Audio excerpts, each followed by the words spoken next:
السلام عليكم البنات والدراري، مرحبا بكم في ستوري تايم جديدة. اليوم جبت لكم واحد القصة اللي صيفطها ليا واحد الدري في الانستغرام، ما بغاش تبان سميتو، وصراحة ملي قريتها بقيت كنموت بالضحك حين داكشي كيوقع لينا كاملين ولكن ما كنعقلوش عليه. دابا نوريكم شنو قال ليه من الاول حتى الاخر، سمعوا مزيان. المهم هاد البنادم اللي صيفط ليا القصة قال ليا باللي كان خدام في واحد الخدمة في واحد المدينة أخرى ماشي مدينته، وكاري دار مع شي دراري، والخلصة ديالو يلا كتكمل ليه الشهر غير بزاز، مقاكل مع الوقت مع الصالير ديالو ماشي طالع حينت يلاه بادي في الخدمة. المهم ما عليناش، قالك في نهار من النهارات ما كانش خدام، كان روبو، خرج مع صحابو للمول وكان باغي يشري غير تيشورت وصافي، وهو داخل واحد المحل كيشوف الثمن لقى التيشورت ب129 درهم. هو قال او تبارك الله رخيص نديه ونمشي. المهم شد التيشورت مشى لاكاس، قبل ما يخلص شاف واحد البنت واقفه حدا لاكاس باينه فيها خدامه بفلوسها، عجباتو زوينه لابسها واعر، وهو دار فيها واحد النظره بحال ديال ما نبانش فقير قدامها. هو شنو دار؟ شد التيشورت واحد اخر ب249 درهم وزاد واحد السورفيت اللي ما كانش محتاجه اصلا. ومن الليل البنت بقات كتشوف فيه مشى بكل ثقه وزاد حتى شي حوايج اخرى باش يبان راه عنده الفلوس. السيده اللي في لاكيس قالت ليه غادي يجيك مجموع 1500 درهم. هو دار فيها قوي وقال اي ماشي مشكل خليهم. قالت ليه واش تخلص بلاكارت ولا اسبيس؟ وهو بكل ثقه وبكل شجاعه جبد لاكارت وخا ما فيها حتى ريال، دار بحال غادي يخلص، ومن بعد قال ليها بلاتي عندي اسبيس وخلصها، زعما داكشي ديال الفلوس كي الروز خوك لاباس عليه، وهو غير كاري وخدام مقاتل مع الوقت بزاف باش كيكمل الشهر، ولكن في دماغه كيقول حشومه نرجعهم ليهم دابا. خرج وصحابو سولوه شحال خلصتي؟ هو قال لهم هادشي كامل واحد 300 درهم ماشي بزاف.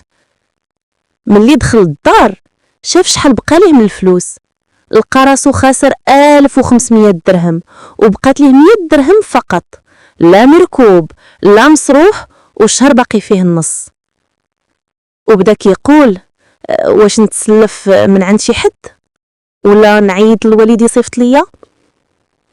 وحتى في خدمته كيحاول يبان باللي لاباس عليه والصالير ديالو زوين، ولكن الحقيقه داز نص ديال الشهر كامل كياكل غير خبز مع الزيت العود واتاي، حيت الفلوس اللي باش تكمل ليه الشهر صرفهم في نهار واحد غير باش يبان ماشي فقير قدام داك البنت.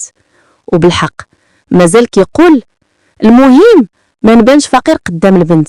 البنات والدراري دابا غادي ندوزو لستوري تايم الثاني، واللي تا هو قصة واقعية عشتها واحد البنت وصيفطات ليا، بغات غير تفهم واش الام ديالها كانت غلطة ولا لا. دابا صافي هاديك كانت القصة الاولى، ولكن سمحوا لي راه هاد الاعتراف اللي غادي نعاود دابا تا هو واقعي وبزاف ديال البنات عاشوه، ويمكن تا نتوما سمعتوا عليه في شي دار ولا شي عائله.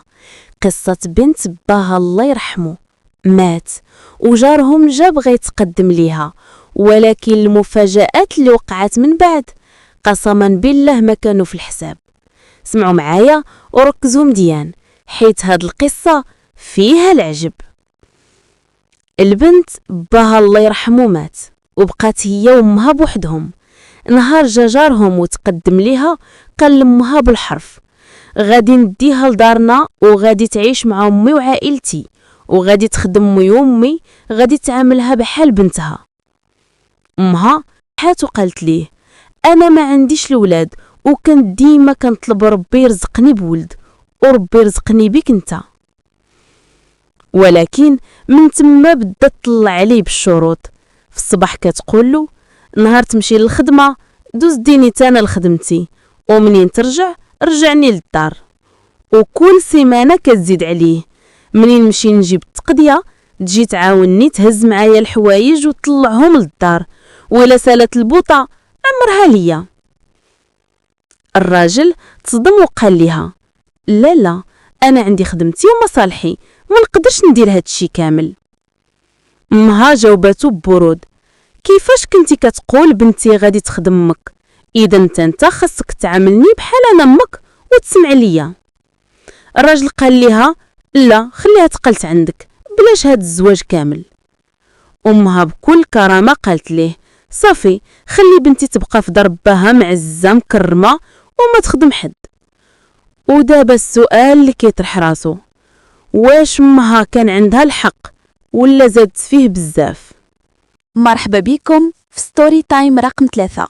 اليوم غادي نحكي لكم واحد القصة واقعية صيفطتها ليا واحد السيدة وكتقول قريبة ليها بزاف. قصة واحد السيدة اللي كبرات وسط المعاناة ولكن كانت ديما كتبسم، حتى النهار وقع ليها واحد الحدث اللي بدل حياتها كاملة. البداية كانت في زمن كورونا. راجل جارتي كان مريض واحد المدة، ولكن ماشي داك المرض اللي كتبان عليه العلامات، بالعكس كان ديما كيضحك وكيقول لها ما تخافوش عليا. ولكن في واحد الليلة ما قدرش يكمل، مات الله يرحمه وخلاها بوحدها مع جوج بنات، وحدة عندها 19 سنة والثانية 14.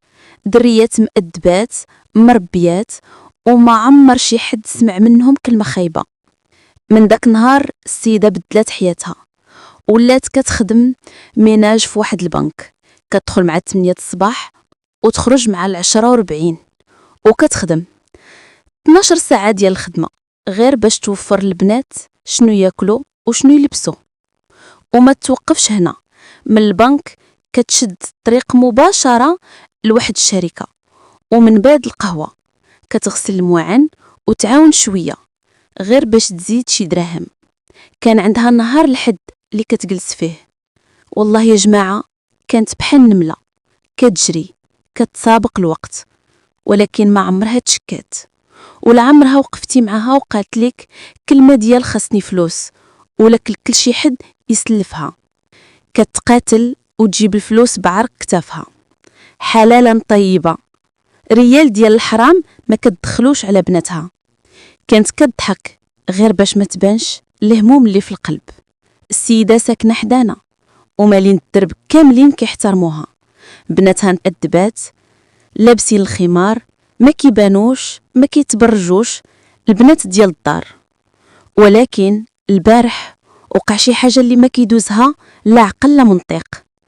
فاش سالت الخدمة ديال البنك والشركة ومشات القهوة كالمعتاد ورجعت مع العشية للدار، كتلقى واحد الراجل حدا الباب سميتو حميدة. هاد الراجل عنده محل ديال مواد تنظيف، ولكن لسانه الله يلطف. معروف يا ربي سلامة باللي أكبر قواس في الدرب، غير حاضي عباد الله اللي غادي واللي جاي ملي كيحل الحانوت وهو حط كرسي حدا وكيجالس تلق دوك العنين السلامة يا ربي. حاضي الناس اجابوش داروش كون جا عندهم وفمو خايب إلا قالك الحاجة صافي غير كل إن لله وإنا إليه راجعون، وإلا خرج فيك عينيه صافي هذاك هو النهار الكحل عندك. كلشي كيهرب منه، حتى حد ما كيبغي يكثر معاه في الهضره ولا يعاودوا ليه. المرايه والجاج إلا خرج فيهم عينيه كيطرطقوا. في الدرب كيعيطوا له لربيناتهم غير حميده القواس. قلت لك قواس برو ماكس. المهم ما عليناش، شافها وقال لها بصوت عالي مينا انتي ما خليتي البنات فين يخدموا، انتي غير كتجري بحال النحله، ما خليتي حتى خدمه ما خدمتي فيها. يا ربي السلامه تاع الرجال ما يقدوش على هادشي، عندك الجهد باش تخدمي؟ مسخوط عطاها من تماك السيده للمقبره عادي. قالها بطريقه فيها استهزاء بحال كيحطمها، والسيده ما ردت عليه بوالو، غير دخلت للدار سدات الباب وصلت المغرب، ولكن قلبها ما كانش مرتاح. بعد الصلاة بدات كتحس بالبرد، ومن بعد السخونية طلعت ليها بشكل غريب. كانت كتقول لبناتها راسي سخون، قلبي كيضرب غادي يسكت، وطاحت في الأرض كلها كترعد. البنات خرجوا يجريو يعيطوا للجيران. الجيران ما قصروش، هزوها كاملين ومشاو للمستعجلات، ولكن ما وصلوش. في الطريق السيدة ماتت بالسكتة، بالقهر، بالتعب اللي تراكم عليها السنين، وبالكلمة الخايبة اللي كانت آخر حاجة سمعتها قبل ما تدخل لدارها من عند حميدة القواس، والله ياخد فيه الحق. البنات اليوم بوحدهم، بلا أم بلا أب، والحي كامل مصدوم. ودابا غير جداهم، الأم ديال موهم اللي جالسة معاهم في الدار مقابلاهم باقي كيقراو وكتصرف عليهم من الانتريت ديالها. ولادها معاونينها كيصيفطوا ليها باش تكبر دوك البنات وتقريهم. بغيت نقول لهاد السيدة الله يرحمها ويجعلها من أهل الجنة. لا حول ولا قوة إلا بالله. إن لله وإن إليه راجعون. وكنتمنى من أي واحد كيشوف هاد الفيديو قبل ما تهضر مع شي حد، خصوصا واحد كيحارب مع الحياة، فكر مزيان. الكلمة الخايبة ما كتقتلش غير الضحكة، ولكن كتقتل حتى القلوب. وإلا بغيتو حتى نتوما تصيفطوا ليا شي اعتراف ديالكم ولا ستوري تايم ولا قصة أي حاجة، أنا غادي نخلي لكم هنا الصفحة ديال انستغرام وصيفطوا فيها، وغادي نحطها حتى في صندوق الوصف. إلا عجبكم الفيديو ديروا جيم، واللي مازال ما مشتركش يدير أبوني وضغطوا على زر الجرس باش يوصلكم كل جديد.